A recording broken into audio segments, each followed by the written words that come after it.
반갑습니다. 오늘 처음 뵙는 분들도 여러 분 계신 것 같아요. 지난 3일 동안 세미나 하면서 말씀으로 많이 함께 공감하는 시간을 가졌는데요. 오늘 특별히 또 이렇게 주일 예배에 저를 이렇게 설교할 수 있는 기회를 주셔서 너무 감사드립니다. 기도하겠습니다. 하나님 아버지 감사합니다.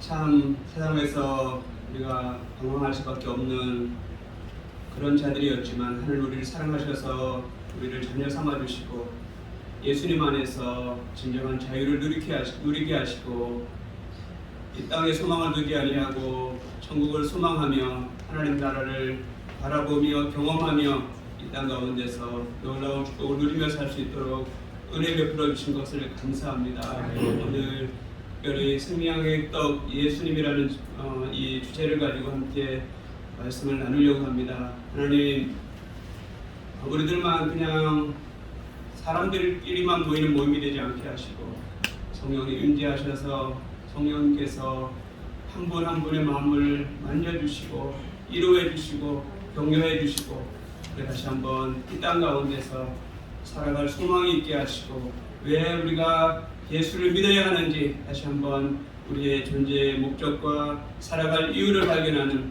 귀한 시간 될 수 있도록 우리 시간을 축복해 주시옵소서. 온전히 성령께서 주장해 주시기를 간절히 빌고 원하며 돌아가신 예수님의 이름으로 간절히 기도했습니다. 아멘. 오늘 한 30분 정도 말씀을 생각을 했는데 혹시 모르겠어요. 이제 성령님께서 여러분들에게도 필요하다 싶으면 말씀이 길어질 수도 있으니까 미리 양해를 구합니다.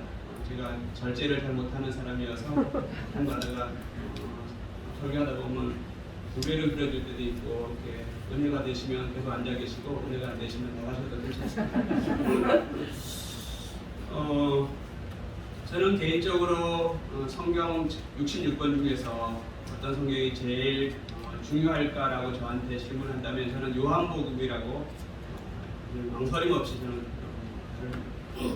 그럼 요한복음 21장 중에서 가장 중요한 부분이 어디냐고 물어보신다면 저는 더 망설임 없이 요한복음 6장이라고 이렇게 저는 말씀드릴 수 있을 것 같습니다. 그래서 오늘 요한복음 6장에서 예수님이 직접 말씀하셨거든요. 본인이 어떤 분인지 예수님이 본인이 스스로 소개해 주셨어요. 난 이러한 자다라고. 그래서 예수님이 생명의 떡이라고 본인을 소개해 주셨는데 그 생명의 떡이라는 이 말씀이 어떤 의미가 있는지 한번 오늘 본문을 통해서 한번 좀 살펴보려고 합니다.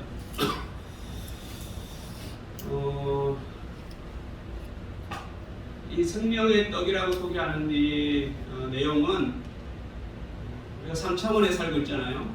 3차원에 살고 있기 때문에 솔직히 말씀드리면 이해하기 어려운 내용입니다. 예수님이 어떻게 생명의 떡이 될 수 있을까? 우리가 3차원에 갇혀 살고 있기 때문에 이해하기 너무 어려운 내용입니다.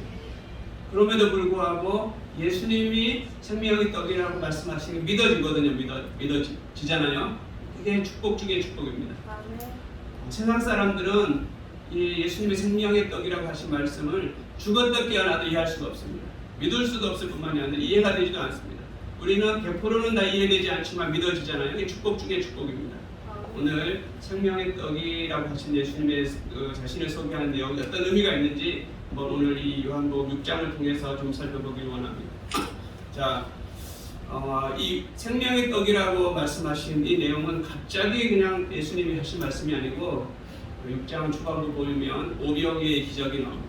자, 오병이의 기적을 일으키고 나서 본인을 소개하십니다. 오병이는 우리가 너무나 잘 알고 있는 것처럼 한 아이가 가지고 있었던 보리떡 5개와 물고기 2마리로 몇 명을 먹였죠? 5,000명을 먹이고 12광들이 남았습니다. 자, 그 기적을 봤던 그 군중들, 제자들이 이렇게 고백을 하죠. 이는 참으로 세상에 오실 그 선지자라고 고백들을 합니다. 요한복음 6장 14절에 군중들이 제자들에게 고백을 하죠. 그러니까 구약 성경에 광야에서 만나를 내리게 해서 이스라엘 백성들을 먹였던 모세를 두고 한 말이었습니다. 그러니까 예수님을 모세와 같은 선지자라고 군중들은 생각하고 이렇게 고백을 했습니다. 그러나 예수님은 이 오병이의 기적을 통해서 자신이 어떠한 자인지를 보여주기를 원하셨습니다. 기적을 보여주는 게 목적이 아니었고 이 오병의 기적을 통해서 자신을 드러내기를 원하셨습니다. 자신에 대해서 알려주기를 원하셨습니다. 예수는 이 세상에 생명의 떡으로 오셨습니다. 보리떡 5개로 5,000명을 먹이신 이 사건은 자신의 몸을 떼어서 먹이신 것이라고 나중에 소개를 하십니다. 보리떡 5개와 물고기 2마리로 5,000명을 먹이셨지만 그것을 곰곰이 예수님이 말씀하신 내용을 묵상해 보면 자신의 몸을 떼어서 주십니다. 성경은 그렇게 우리에게 알려주고 있습니다. 오병의 이 사건을 단순히 기적으로만 받아들인다면 이것은 이 사건을 제대로 이해를 하지 못한 것입니다. 나중에 다시 한번 후반부에 가서 또다시 한번 이 부분을 살펴보겠습니다. 자, 오병의 기적을 보았던 이 군중들이 예수님을 임금으로 삼고자 합니다. 그래서 예수님은 산으로 도망가 버리십니다. 가만히 있으면 오해가 생기니까 산으로 떠나가셨다라고 성경은 소개합니다. 예수님께서 이 땅에 오신 목적을 군중들은 몰랐던 거죠. 그러니까 정치적인 메시아로 그들은 이제 생각을 한 거죠. 저 정도 분이라면 로마로부터 우리를 구원해줄 정치적 메시아로 그들이 생각했던 것입니다. 그래서 예수님은 군중들을 피해서 산으로 올라가셨습니다. 그 다음날 예수님께서 바다 건너편 가버나움에 가셨는데 이 가버나움에 계실 때에 그 전날 오병이어의 기적을 보았던 사람들이 다시 예수님을 찾아왔습니다. 찾아와서 보니까 이상한 일이 생긴 거예요. 이상한 일이 뭐냐면 어제 이 바다를 건너갈 때 제자들만 배를 타고 건너갔고 예수님은 산으로 올라가셨거든요.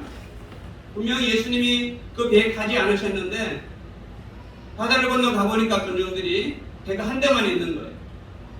사람들이 뭉성뭉성거리면서 질문을 했겠죠. 그때 제자들이 성경에 나와 있지 않지만 설명을 해 주었을 것 같아요. 궁금해하니까 왜 배가 한 대만 있었을까요? 제자들은 배를 타고 건너갔고 예수님은 물 위를 걸어서 건너가셨어요. 때문에 배가 한 대만 있었던 거죠. 이 사도 요한은 이 내용을 왜 기록했을까? 예수님이 창조주 하나님이시라는 것을 의도를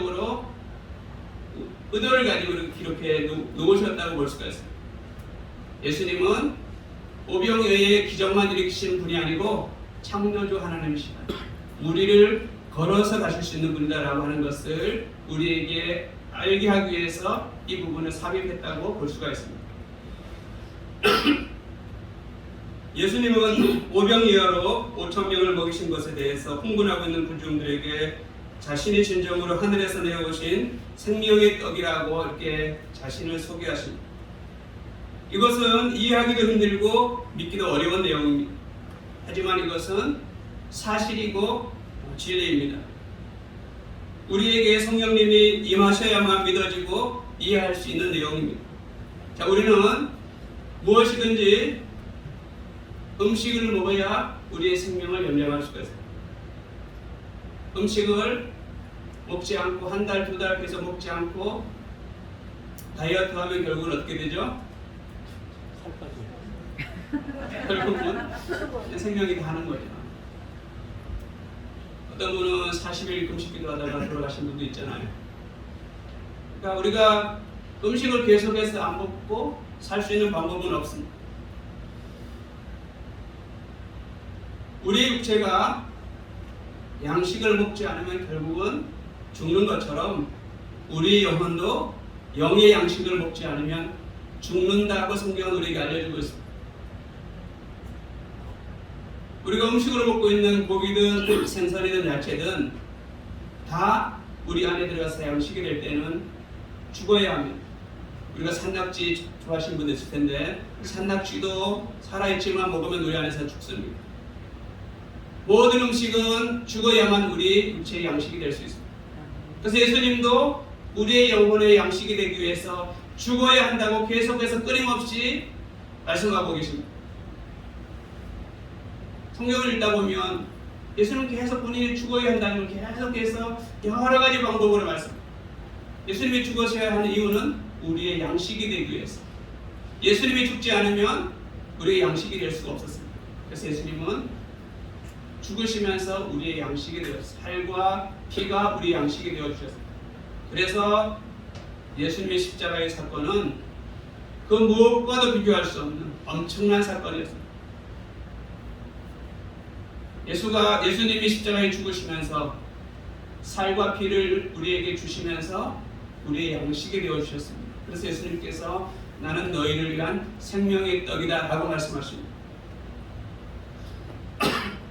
오늘 우리가 읽었던 요한복음 6장 53절 55절을 보니까 내가 진실로 진실로 너희에게 이르노니 인자의 살을 먹지 아니하고 인자의 피를 마시지 아니하면 너희 속에 생명이 없느니라. 내 살을 먹고 내 피를 마시는 자는 영생을 가졌고 마지막 날에 내가 그를 다시 살리리니 내 살은 참된 양식이요 참된 음료로다 라고 말씀하십니다.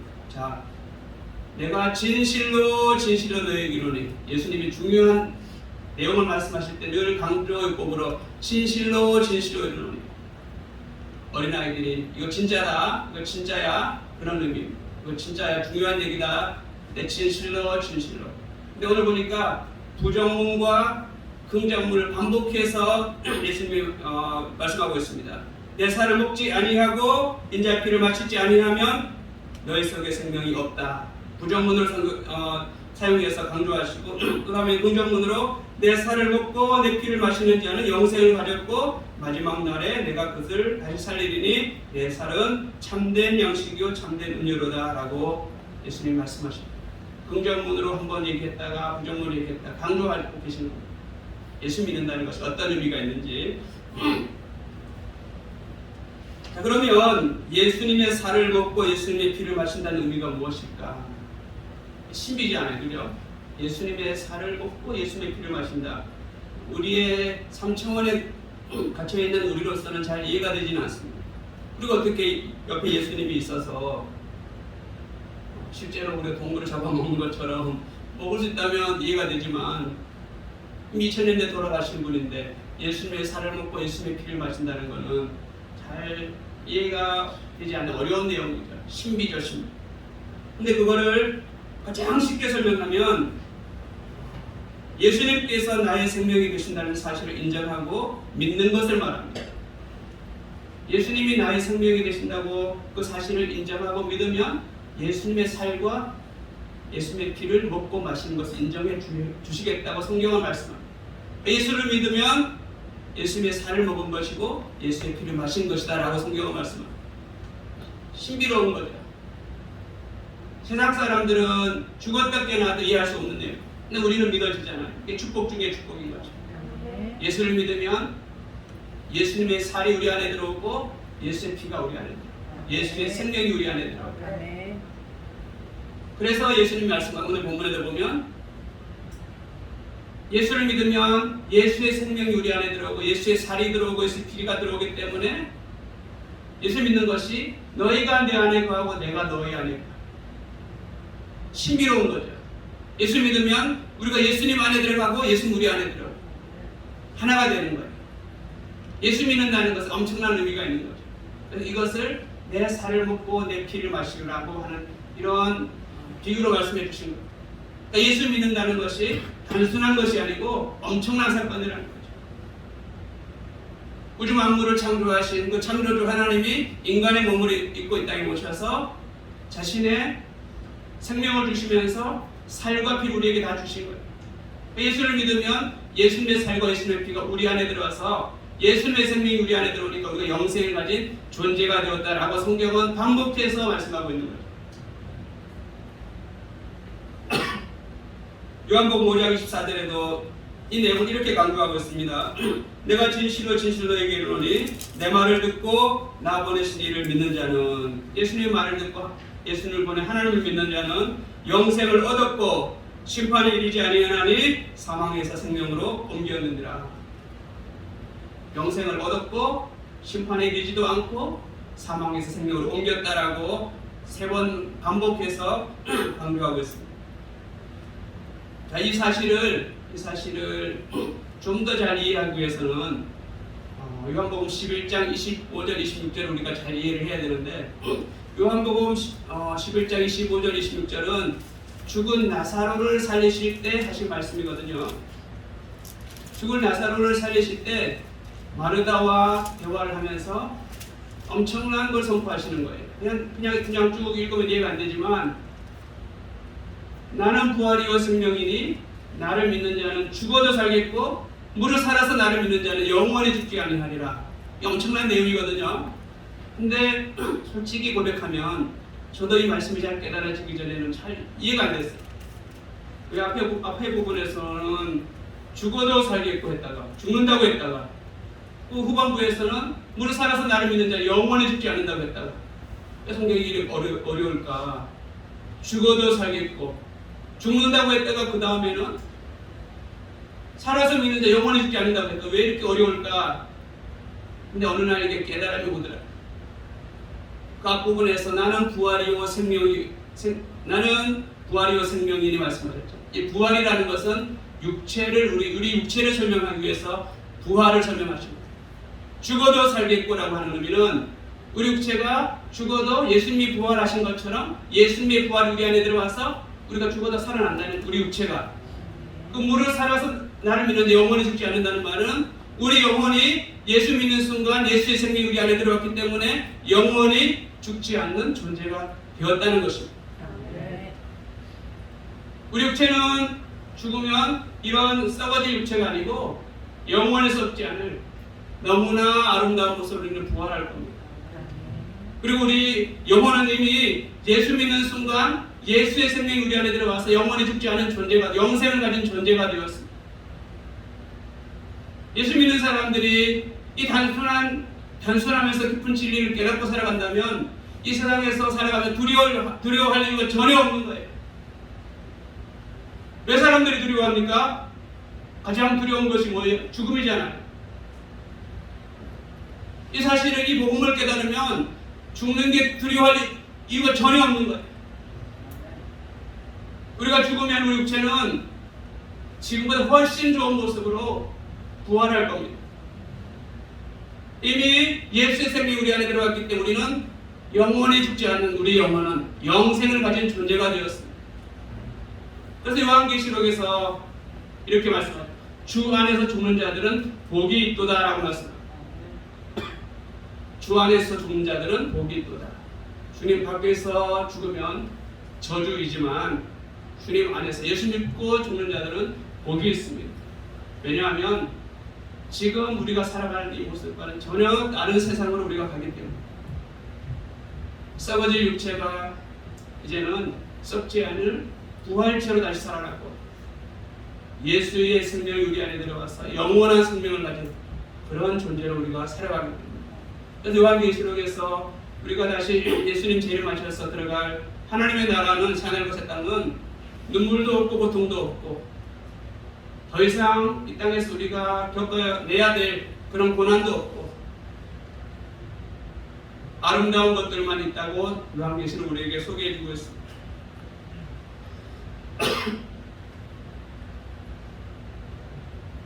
그래서 저는 여기 보험 하시는 분도 있을지 모르는데, 우리가 이 땅에 살아가면서 가장 안전하고 가장 강력한 보험은 예수님 믿는 보험인 줄 믿습니다. 아멘.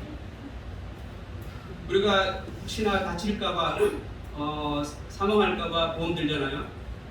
예수님 믿는 이 보험은 가장 안전하고 가장 완벽하고 가장 강력한 보험인 줄 믿습니다. 아멘. 그래서 우리는 열심히 보험회사 직원처럼 예수님 이 보험을 증거해야 될 사명이 있습니다. 아멘. 가장 안전하고 가장 완벽하니까 돈도 들어가지 않습니다. 예수님 믿으면, 예수님 만나면 가장 완벽하고 가장 안전한 보험에 드는 거예요. 제가 알려드렸습니다. 분명히 가장 완벽하고 가장 안전한 보험을 알려드렸습니다. 알면서도 안 하면 어떤 사람이죠? 나쁜 사람이죠. 알면서도 안전한 나쁜 사람. 자기만 좋은 데 가려고 남한테 소개 안 하는 사람들은 아주 나쁜 사람. 예수님 잘 소개할 수 있기를 바랍니다. 아멘. 우리가 만난 이 예수님, 죽으면 더 좋은 모습으로 부활되고 이미 예수님의 생명이 우리 안에 들어와서 예수님의 살과 예수님의 피가 우리 안에 영생을 가진 존재가 되었습니다. 이 복음을 알고도 전하지 않는다면 저와 여러분 정말 나쁜 사람입니다.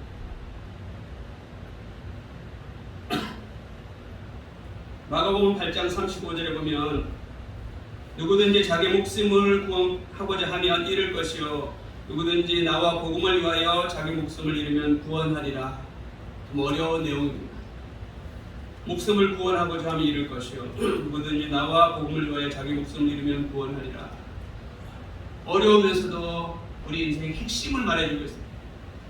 이순신 장군이 말했던 죽고자 하면 살고 살고자 하면 죽는다. 그런 차원의 말이 아닙니다. 이순신 장군이 했던 말은 살고자 도망하면 결국 죽게 될 것이고 죽고자 하고 싸우면 결국 승리해서 이기게 될 것이다. 살게 될 것이다. 그런 의미잖아요. 근데 예수님 하신 말씀은 그런 차원의 말씀이 아니고 유한한 이 세상에 목숨만을 위해서 사는 사람들은 영생을 잃어버리게 될 것이라고 합니다. 유한한 이 세상에서 예수님과 상관없이 자기 목숨만을 위해서 살아가는 사람들은 결국은 영생을 잃어버리게 될 것입니다. 하나님 나라를 경험하지 못했기 때문입니다. 예수 그리스도를 만나지 못했기 때문입니다. 예수님을 만나지 못했으니까 하나님 나라를 경험하지 못했으니까 유한한 이 세상이 전부인 줄 알고 자기 목숨만을 위해 살아가는 거죠. 그 사람은 영생을 잃어버리게 될 것이다 라고 말씀합니다. 나와 복음을 위해서 목숨을 잃으면 구원하리라. 그 말씀은 우리가 우리의 목숨을 던져서 헌신할 만한 일은 예수님의 복음밖에 없다는 것입니다. 예수님과 복음 외에 우리가 우리의 목숨을 들여서 헌신할 만한 일은 없다는 것. 자, 예수님과 복음을 위해서 자기 목숨을 내어놓을 수 있는 사람이 누구일까요? 예수님을 만난 사람이죠. 복음의 가치를 깨달은 사람입니다. 하나님 나라를 경험한 사람들. 자, 여러분 한번 곰곰이 여러분의 인생을 한번 돌이켜 보세요. 과연 여러분이 무엇을 위해서 목숨을 내놓을 수 있겠습니까? 돈을 위해서 내놓을 거예요? 권력을 위해서 목숨을 내놓아요? 지식을 위해서 목숨을 내놓을 수 있어요? 없잖아요. 그죠? 누구도 권력을 위해서 돈을 위해서 목숨을 내놓지 않습니다. 근데 예수님 만난 사람은 예수님과 복음을 위해서 목숨을 내놓을 수 있습니다. 왜냐하면 우리 목숨보다 더 소중하고 가치가 있는 엄청난 것이 하나님 나라에 있기 때문인 것입니다. 예수님과 복음을 위해서 목숨을 잃으면 구원하리라. 그런 의미가 담겨 있습니다. 예수님 만난 사람은 이미 죽음을 초월한 사람인 줄 믿습니다. 때문에 자기 목숨 드리는 것이 아깝지가 않은 거예요. 우리가 자기의 목숨을 드릴 만큼 가치가 있는 것은 예수님과 복음밖에 없습니다. 혹시 여러분 가운데 내 목숨을 드릴 만한 가치가 있는 것이 예수님과 복음 외에 있다 그러면 저한테 좀 알려주세요. 저도 그거 좀 소유하겠군요. 없습니다. 예수님과 복음 외에는 우리의 목숨을 드릴 만한 가치 있는 것이 없습니다.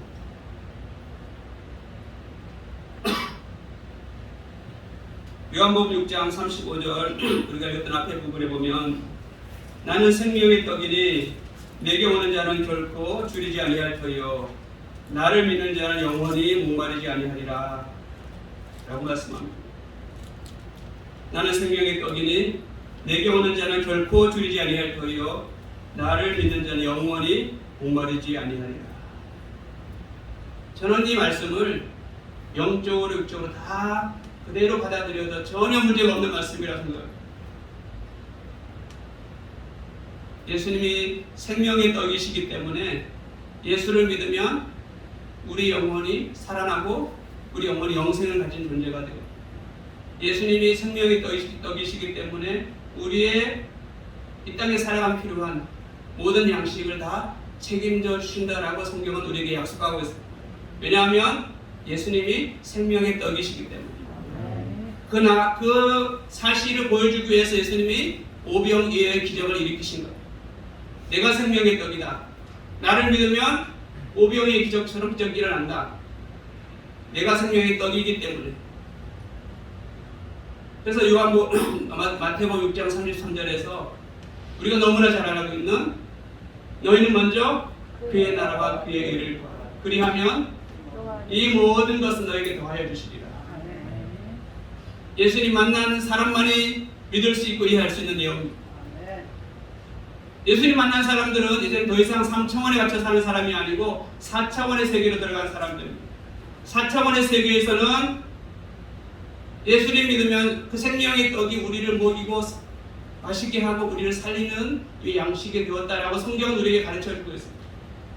그러니까 예수님이 흘러가는 곳에는 생명의 양식이 동시에 같이 가게 되어 있습니다. 자, 복음이 흘러가는 내용들을 우리 인류의 역사를 보세요. 복음이 흘러가면 같이 생명의 떡이 같이 흘러가게 되어 있습니다. 왜냐하면 예수님은 생명의 떡이시기 때문에. 요한복음 7장 37절 39절에 보면 누구든지 목마르거든 내게로 와서 마시라. 나를 믿는 자는 성경에 이른 것 같이 그 배에서 생수의 강이 흘러나오리라. 여러분이 이 말씀 얼마나 이해받으세요? 누구든지 목마르거든 내게로 와서 마시라. 나를 믿는 자는 성경에 이른 것 같이 그 배에서 생수의 강이 흘러나오리라. 여러분 배에서 생수의 강이 흘러나오고 있어요? 아니잖아요, 그죠? 그 생수의 강이 흘러나온다고 분명히 말씀하시는 아니잖아요, 지금. 근데 말씀 전하면서 지난번에 깨달았어요. 이게 이런 의미였구나. 말씀을 전하면서 생수의 강이 지금 흘러가고 있구나. 깨달아지는 거예요. 말씀이 생수잖아요, 말씀. 말씀 전하면 우리 배에서 생수의 강이 흘러가는 거예요. 여러분 말씀 한번 전해보세요. 전도해보세요. 분명히 깨달을 수 있습니다. 말씀 전해보면 우리 안에 생수의 강이 흘러가는 게 느껴집니다. 이 말씀의 비밀을 깨닫기 위해서 말씀을 전해보세요. 저는 성경 설교하면서 그렇구나. 얼마 전에 깨달았습니다. 참 미련하죠. 이 감이 안 왔는데 배에서 생수의 강이 흘러가는데 무슨 의미일까? 말씀 전하고 있는데 성령께서 깨닫게 해주시고 이게 그 의미라고 깨닫게 해주시고 그렇구나. 말씀 전하면 말씀이 생수이기 때문에 생수의 강이 흘러가는구나.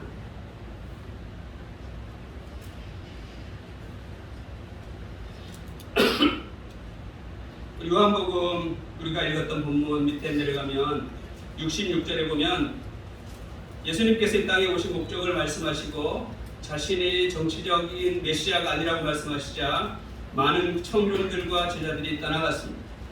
오늘날도 비슷하다고 할 수 있을 것입니다. 교회 다니는 많은 사람들 중에서도 복음을 제대로 이해하지 못하고 예수 믿으면 그저 마음이 평안해지고 예수님 믿으면 복을 받고 예수님 믿으면 뭔가 세상에서 유익을 얻을 것 같아서 교회를 다니는 사람들이 많이 있을 것입니다. 생명의 떡이신 예수님을 제대로 이해하지 못하고 제대로 이해하고 예수님을 생명의 주로 믿은 사람들은 정말로 복 있는 사람들을 믿습니다. 예수님이 우리의 생명의 떡이 되신다는 사실을 이해하고 예수님을 믿는 사람은 정말 이 세상에 가장 복 있는 사람들이 된 줄로 믿습니다. 이것은 아무리 노력해도 그 어떤 방법으로도 가질 수 있는 것이 아닙니다. 하나님께서 성령으로 우리에게 찾아오셔서 우리에게 믿음을 주실 때만 가능한 것입니다. 그래서 우리가 복 있는 사람, 성령이 우리에게 찾아오셨어요. 이 믿어지게끔 하셨어요. 이게 복 중에 복인 줄 믿습니다. 이미 천국 하나님의 나라는 이 땅에서 이미 시작이 되었습니다. 하나님 나라는 죽어서 가는 것이 아닙니다. 예수님을 구주로 만나는 순간부터 시작된 줄로 믿습니다. 예수님을 구주로 믿는 사람은 이미 영생을 얻었고 죽음을 뛰어넘은 사람들입니다. 그들은 더 이상 줄이지 아니하고 목마르지 아니한다라고 성경은 우리에게 가르쳐주고 있습니다. 예수님은 우리 안에 오신 생명의 떡이 되시기 때문에 그렇습니다. 하나님 나라를 이 땅에서부터 누리시는 저와 여러분이 되시기를 예수님의 이름으로 축복합니다. 자, 예수님께서 생명의 떡을 말씀하실 때 무슨 일을 일으켜 주셨죠? 오병이의 기적을 일으켜 주셨습니다.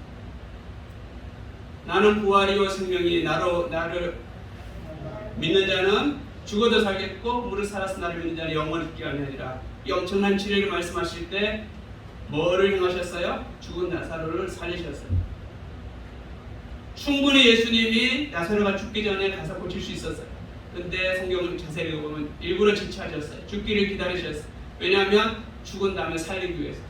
죽은 다음에 살리는 게 목적이 아니었고 예수님이 부활이요 생명이라는 것을 가르쳐 주시기 위해서. 그러니까 우리가 믿는 예수님은 그냥 말로만 하는 그런 분이 아니라는 거죠. 예수님은 창조주 하나님이시기 때문에 실제로 하신 말씀대로 그대로 다 할 수 있는 분이라는 것을 성경을 통해서 우리에게 보여주셨습니다. 오늘 시간이 조금 5분 10분 좀 짧게 끝났기 때문에 사실은 제가 이 내용을 지난 3일 동안 세미나 하면서 먼저 전하려고 마음을 먹었다가 너무나 중요한 내용이기 때문에 바쁜 관계로 일 때문에 이 3일 세미나에 못 나오시고 주일날에 나오실 분들이 있겠다 싶어서 이걸 뒤로 미뤘어요. 이 말씀은 꼭 다 들었으면 좋겠다는 생각으로. 너무나 중요한 내용이 과연 우리가 믿는 예수님은 어떤 분이신가 이건 꼭 나누고 싶어서 제일 뒤로 미뤘습니다. 자, 그러면 예수님이 우리에게 생명의 떡이 되신다고 말씀해 주셨습니다. 그럼 우리가 어떻게 살아갈 것인가? 지난 3일 동안 제가 예배 인도하면서 말씀 나누면서 전했습니다. 나오신 분들에게는 복습이 되시고 안 나오신 분들은 그냥 대충만이라도 이해하시라고 다시 한번 짧게 5분 10분에 걸쳐서 한번 3일 동안 나눈 말씀을 한번 제가 설명해 드리겠습니다. 자, 첫날 무슨 내용을 말씀 전했죠? 불의한 청지기 비유를 통해서 예수님이 하시고자 하는 말씀의 의도가 뭐였다고 말씀드렸어요? 세상 사람들은 자신의 미래를 준비하고 살아가잖아요. 자, 그러면 그 사람들은 하나님 나라가 없는 사람들이니까 그 사람들은 자기 미래를 준비하고 사는 게 맞죠. 그럼 우리는 하나님 나라를 믿는 사람들이니까 이 땅에서 하나님 나라가 없는 것처럼 살지 말고 하나님 나라를 준비하면서 살아가라라고 불의한 청지기 비유를 통해서 말씀해 주셨습니다. 거기서 지극히 작은 것과 지극히 큰 것을 비교해 주셨습니다. 지극히 작은 것은 세상 사람들이 예수님과 동등한 선에 놓는 물질이라고 말씀드렸습니다.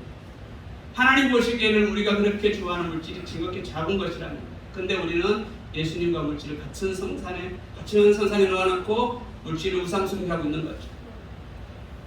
지극히 작은 것에 충성하는 사람, 물질을 잘 관리하는 사람이 큰 것에도 하나님 나라를 위해서 충성한다라고 예수님 말씀해 주셨습니다. 불의한 청지기 비유를 통해서는 하나님 나라가 없는 것처럼 살지 말고 하나님 나라가 분명히 오니까 하나님 나라를 준비하고 지금도 하나님 나라가 지금 이루어지고 있기 때문에 하나님 나라를 바라보며 살라고 우리에게 말씀해 주셨습니다. 자,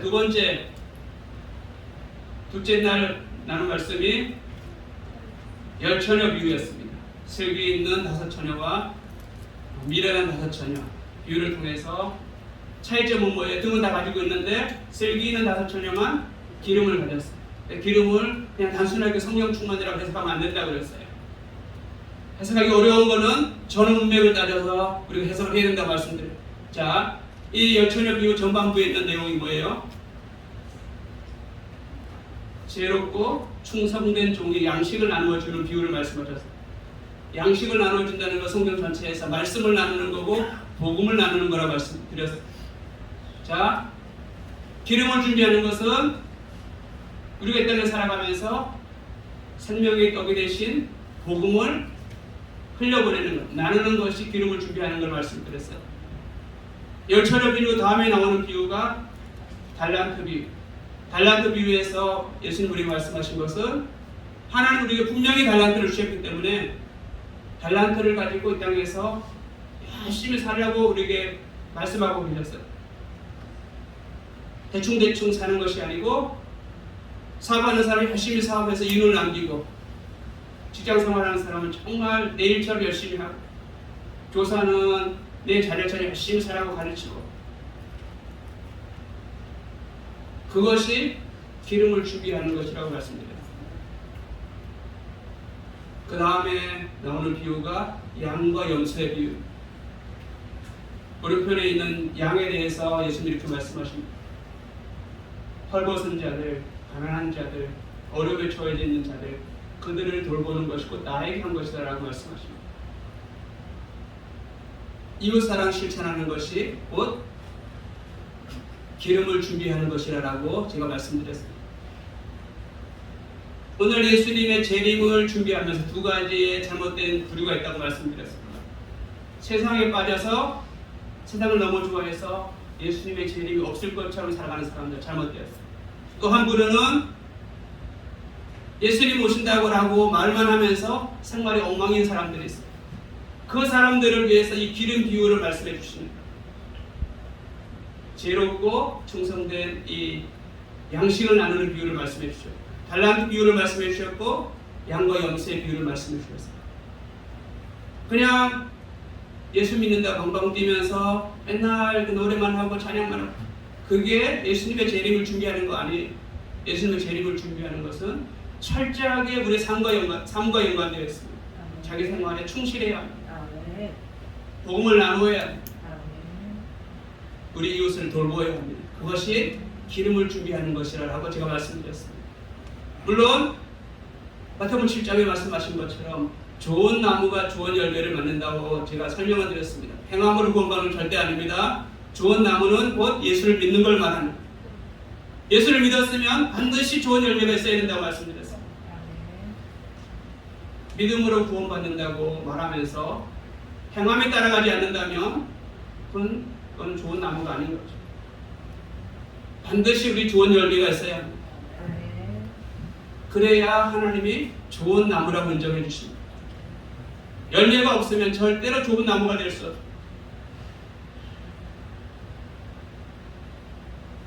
그러면서 제가 또 강조한 내용이 있었죠. 달란트 비유와 열무나 비유를 통해서 한 달란트와 한 문화를 땅속에 감추어둔 사람은 하나님을 모해했다. 하나님은 우리에게 엄청난 것들을 포텐셜을 주셨는데 그냥 감추어놓고 땅에 감춰놓고 사용하지 않고 있다고 말씀드렸어요. 비유로 씨를 한번 땅에 심어보라고 말씀드렸어요. 요만한 씨를 심었는데 어마어마한 나무들이 되잖아요. 그것처럼 하나님 우리에게 주신 어떤 포텐셜, 어떤 재능과 은사들은 우리가 사용해 보아야 알 수 있다고 말씀드렸어요. 해보지 않고 안 된다고 말하는 사람들 향해서 성경은 우리에게 하나님이 주신 것들은 실제로 사용해 보면 엄청난 열매들이 일어날 것이라고 말씀하고, 그래서 우리가 좋은 땅이 되면 30배, 60배, 100배의 열매를 맺는다라고 말씀합니다. 달란트 비유와 열무나 비유를 통해서 강조하고 있는 또 중요한 메시지는 지극히 작은 것에 충성한 사람에게 더 많은 것들을 하나님 맡겨주신다고 약속하였습니다. 잘하였도다 착하고 충성된 종아라고 칭찬하시면서 우리에게 약속하신 것, 우리가 이 땅에 사는 것은 지극히 작은 것일 것입니다. 지극히 작은 것에 충성한 사람에게 더 큰 것들로 우리에게 맡겨주신다고 말씀합니다. 열무나 남긴 사람에게 10골을 다스리는 권세를 주신다고 약속하셨습니다. 우리가 하나님 나라 가보면 10골을 다스리는 권세라는 것이 어떤 것인지 우리가 그때 가서 알게 될 것입니다. 지금은 우리는 잘 몰라요. 엄청난 권세가 주어질 겁니다. 10골을 다스리는 권세. 그러면서 내 주인의 즐거움에 참여할지어다 말씀하셨습니다. 우리 피조물이 느끼는 감정, 기쁨, 행복과 창조주신 하나님이 누리는 그 기쁨과 이 행복은 얼마나 다른 차원이 다를까 우리는 잘 모릅니다. 하지만 분명한 차이가 있을 것입니다. 하나님께서 우리에게 주시는 그 주인의 즐거움, 우리가 상상도 못한 즐거움을 하나님 우리에게 주실 것입니다. 마지막으로 세 번째 날 제가 다윗의 일생을 살펴보면서, 이 스토리는 다 설명하면 너무 시간이 가니까 다윗의 출생 비밀을 살펴보면서 우리보다 훨씬 불행한 상태로 태어났다고 말씀드렸습니다. 성경을 찾아가면서 다윗의 출생 스토리를 살펴보았습니다. 집회에 참석하신 분들은 다 알고 있습니다. 너무나 많은 아픔들을 겪으며 살아갔습니다. 그럼에도 불구하고 이스라엘 백성들이 가장 존경하는 왕이 되었습니다. 성경도 사도행 13장 22절에 내 마음에 맞는 사람, 내 마음에 합한 사람이라고 인정해 주었습니다. 그렇다면 우리가 이 땅에 살아가면서 우리가 만나는 고난들, 아픔들, 어떠한 재산 우리가 맞이할 것인가? 사람은 누구나 하나 없이 다 고난을 당하며 살아갑니다. 하지만 내가 당하는 고난이 가장 큰 것으로 느껴집니다. 그러나 절대 그렇지 않습니다. 사람은 누구나 다 고난을 겪으며 살아갑니다. 다윗은 우리보다 훨씬 더 많은 고난을 겪어냈습니다. 그럼에도 불구하고 이스라엘 백성들이 가장 존경하는 왕이 되었습니다. 하나님도 내 마음에 맞는 사람이라 인정해 주셨습니다. 여러분이 당하는 고난들 아프지만 어차피 내가 겪어내야 될 고난이라 생각하고 고난을 두려워하지 마시고 이미 우리는 죽음을 뛰어넘은 사람들입니다. 고난이 올 때 그냥 겪어내시면서 내 아픔만 생각하지 마시고 이제는 이웃의 아픔을 돌아보는 여러분이 되시길 바랍니다. 그래서 우리는 상처받은 치유자라고 말씀드렸습니다. 우리가 다 상처에 있습니다. 예수님 만나면서 이 상처가 치유되었습니다. 이제 상처받은 치유자로 저와 여러분이 살아가야 될 줄로 믿습니다. 이제 꿈틀교회가 계속해서 사람들이 몰려올 준비를 했으면 좋겠습니다. 계속해서 사람들이 몰려올 것입니다. 여러분들이 상처받은 치유자가 되면 치유받고 싶어서 계속해서 몰려올 것입니다. 준비를 했으면 좋겠습니다. 예배당이 좁아서 곧 예배당을 지어야 될지도 모릅니다. 믿음으로 준비해 주시길 바랍니다. 더 이상은 제가 안 나가겠습니다. 오버한다기 때문에 더 이상 언급을 안 하겠습니다. 아무튼 우리가 4번의 이 설교를 통해서 예수 믿는다는 것이 과연 무슨 의미가 있을까? 예수 믿는 사람이 어떠한 자세로 살아가야 될 것인가? 무엇을 바라봐야 할 것인가? 사이 거쳐서 제가 말씀을 나누었습니다. 사도 바울은 하나님 나라를 보았기 때문에 그렇게 열심히 달려갔습니다. 사람들이 죽을 줄 알았는데 갖다 버리네 또 살아나서 또 복음 전하러 갔습니다. 누구도 막을 수가 없었습니다. 그래서 바울이 나의 달려갈 길과 주 예수께 받은 사명 곧 은혜 복음 전가하는 일을 마치려 하면은 내 생명을 조금도 귀하게 여기지 아니한다라고 고백했습니다. 바울이 보았던 그 하나님 나라 저희들도 바라보면서 이 땅에서 멋지게 살아가는 저와 여러분이 되시길 예수님의 이름으로 축복합니다. 기도하겠습니다.